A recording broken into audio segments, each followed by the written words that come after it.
So before getting started on this presentation, there were several available corpora that I could pick one of them and present for my presentations today. And then I came up with two corpora that were very interesting to me for presentation. This is one of them. And the other one is the corpus, which was compiled by Leon Barko. He's an applied linguist and a corpus linguist in Sweden. But I can just present one of them today. But I'm just recommending that corpus is very interesting, so you can study that corpus as well. Before getting started on this actually corpus, which is JPU, I will introduce the corpus in a couple of minutes. Just I want to tell you, talk about a couple of, tell you a couple of sentences about that corpus, the one that I'm not going to present. You have 15 minutes total. Yes, I manage everything. Just saying. Yeah. So that corpus that I'm not going to present is actually a corpus that is made by Leon Barko. He designed and compiled that corpus for actually he wanted to analyze his students' mistakes. So he identified some patterns in the corpus, and the corpus is in an authentic settings, and he recorded his own students. And he in his book, which is like 260 pages, he explained about the procedures of how the corpus was compiled and how we identified the patterns and the mistakes, his students' mistakes. And that is a very interesting book. I read the book, so if you don't have the time to read the whole book, to cover the whole book, I summarized the whole book in 3 pages. And then actually it was a kind of evaluative writing. And then, thankfully, it got last month. It got published in TESOL EJ Journal. So on the next sheet, you can see the very brief summary of that 260 pages book. That is, it comes in optional corpus reading. So if you just follow this, you can read the summary of that book, which is very interesting. So that's it. So as for this corpus, JPU corpus, is Janusz Pannonius University. This is a university, this is the former name of the University of Pécs, where I study in Hungary.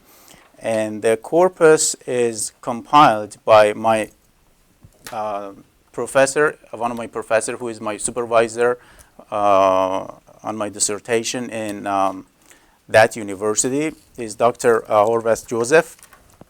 Is a PhD in applied linguistics there. And well, the first features of the corpus is that it's a free corpus and the tools are free. So if you want to use the corpus tools, you can just go to Complete Lex Tutor website to use the features and the tools.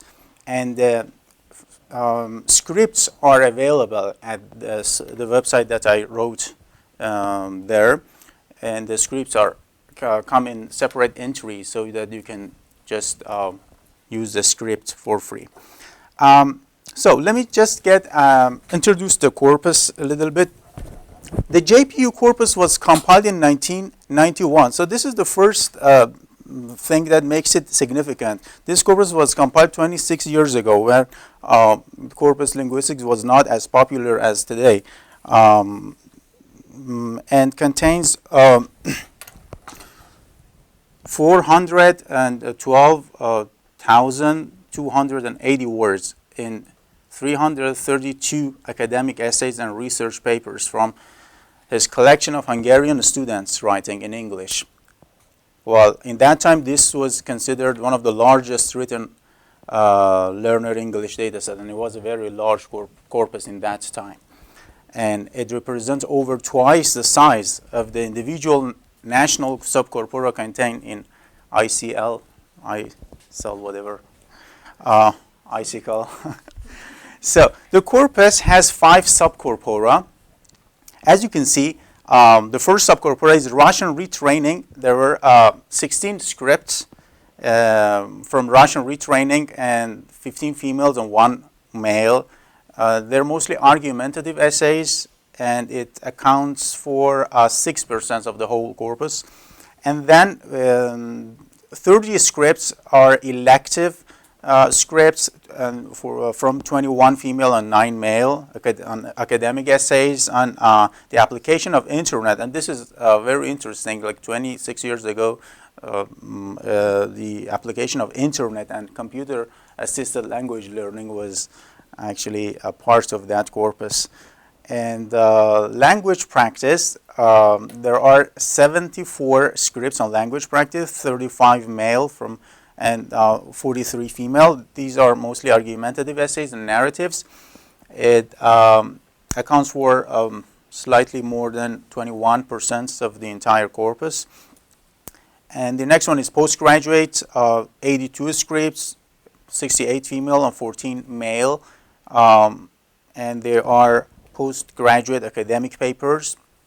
And the last subcorpus is writing and research, which is the largest subcorpora, 130 scripts, 160 females and 24 male personal essays and research papers, which accounts for 26% of the whole corpus. Well, like any other corpus, you can see that in terms of the frequency of this corpus, I'm talking about the frequency of the corpus because maybe you are interested to know that these words are actually the frequency of the words that right now we know that the most frequent word in the corpus, any corpora, is the article the right now, and it has always been the same. Like 26 years ago was the. You can see here. Can I clarify one thing? Yes. By sure. scripts, you mean texts, right? This text, Okay. yes. Okay. Text, yes. And so you can see the most 10 frequent words on the left-hand side, the, of, to, and the most 10 content and or lexical words on the right-hand side. Mm-hmm. Well, they're students writing because most of them were academic and academic-related text or scripts. You can see students writing essay, language, people. So the orientations, goes towards academic field. And then the 10 most frequent words in the 5 subcorpora, and you can see the 5 subcorpora here and the frequencies. The is still the most frequent one. And then we have of, but Russian subcorpus is a little bit different here for some reasons. Like the second most frequent word is of for all of them, except for Russian, which is and to for all of them, except for Russian. No, it's not except for Russian, but but for Russian is of. So Russian subcorpus is a little bit different, turn out to be a little bit different. Well, if you just go to the next sheet, you can see that the files on the, actually, if you go to the website, JPU website, you can, as I said before, you can have the script and the text. And the text comes in different, actually, separate entries. And you can see here the files. This is just a small part of those 300, well, how much was that? 332 files are there. So this is just a part of them. And you can see that WRL, these stand for writing, retraining, language practice. F stands for female, M for male. And so these are coded in this way. And you can download the script and if you want to make some analysis on such things or across these disciplines that are in this corpus. There, you can find the rest there. So the corpus, and if you want to use the analytical actually tools for this corpus, you got to go to Complete Lex Tutor. This is one of the corpora which is available in Complete Lex Tutor. I'm going to present Complete Lex Tutor in some other sessions with Jeff together. So when it comes to my part, I will talk more about JPU on Lex Tutor. Well, as you can see, the screenshot from Lex Tutor, you can just, in Lex Tutor there are several corpora. You can just choose JPU or any other. Just in this specific case, you can just go for JPU, and then you can use the available tools for this corpus. The available tools for this corpus are concordancing, n-grams, frequency, collocations, keyword, vocabulary, statistics, and range.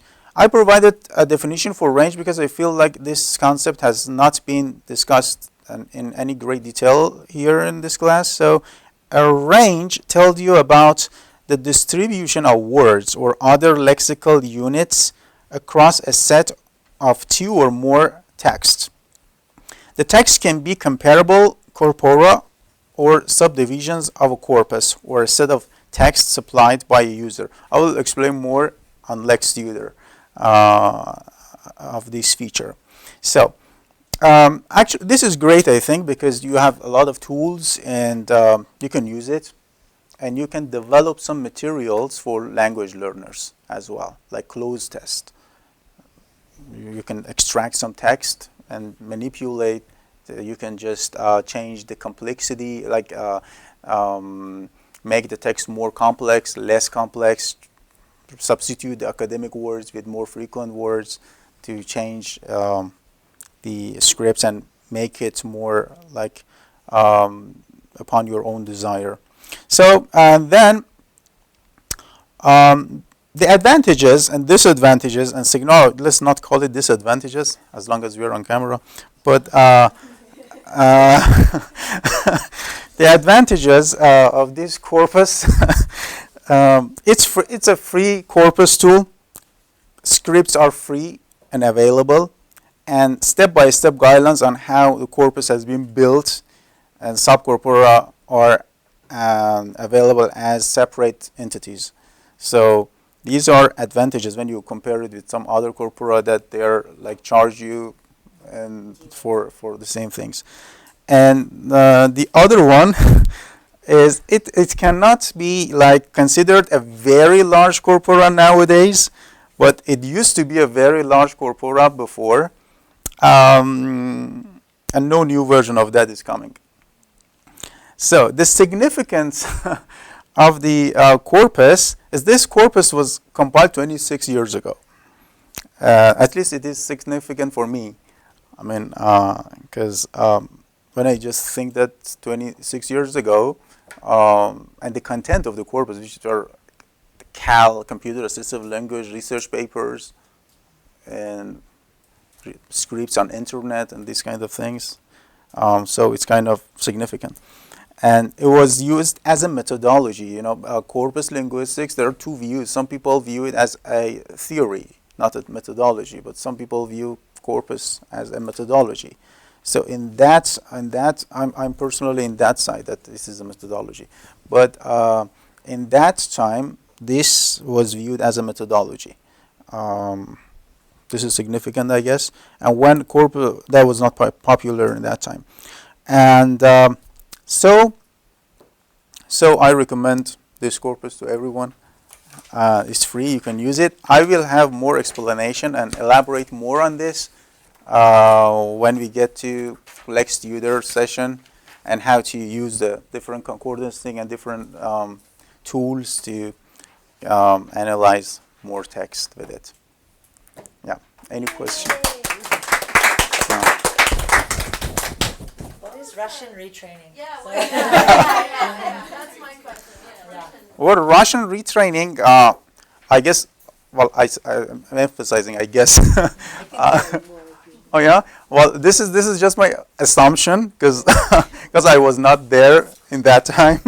But Russian retraining, I think these are the Russians who wanted to who submitted their, or they can be either of them. Like they. Okay. Okay, you go for it. Time changed in, or political kind of focus changed in 1989. Okay. And in my time, Russian was compulsory in the schools. So everybody had to learn Russian, and you learned another second language, right? But Russian was compulsory. So when the changes occurred in 1989, there were suddenly so many Russian teachers who had no jobs because there was no Russian anymore compulsory in the schools.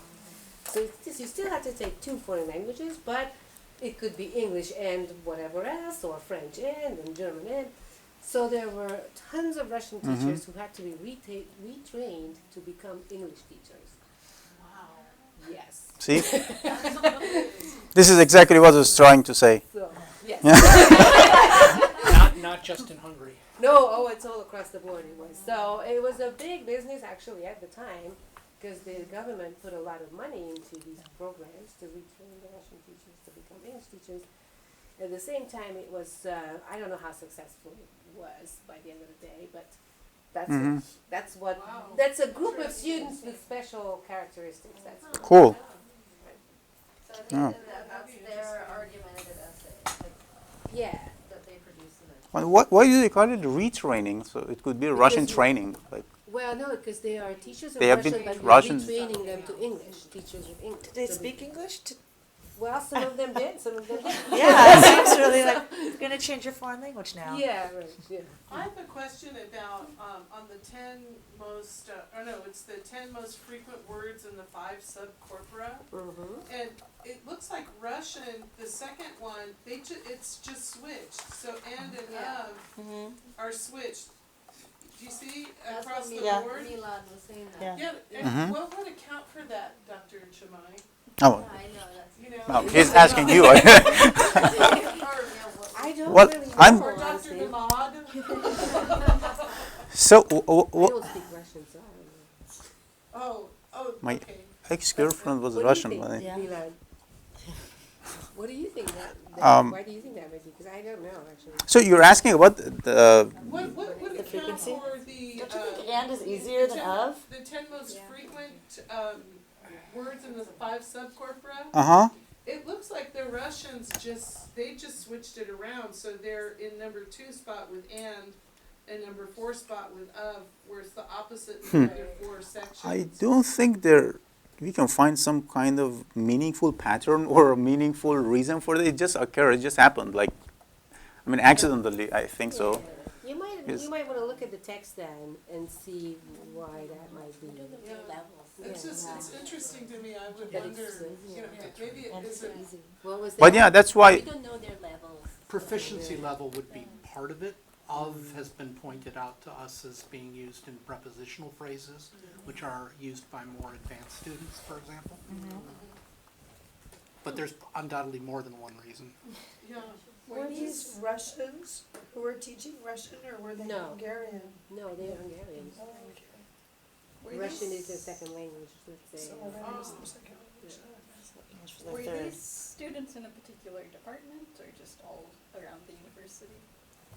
Okay. I think they're all English majors. I noticed there's a lot more female than male, so Oh. I thought maybe it was Teacher a training. Well, I was 2 years old in that time. Three, But 4 I think years it's old. particularly from Joe's program, which is English majors and applied linguistics. And, you know. Mm-hmm.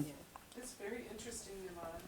I Yeah, wish just- we actually added more data to this, like from today. You know, it would be wonderful Well, to expand it. See, Actually, there are two. diachronically too, how it might be different. You know. Yeah, there is another version, but it is just that this one is for 26 years ago. The newest version is for 22 years ago. How about now?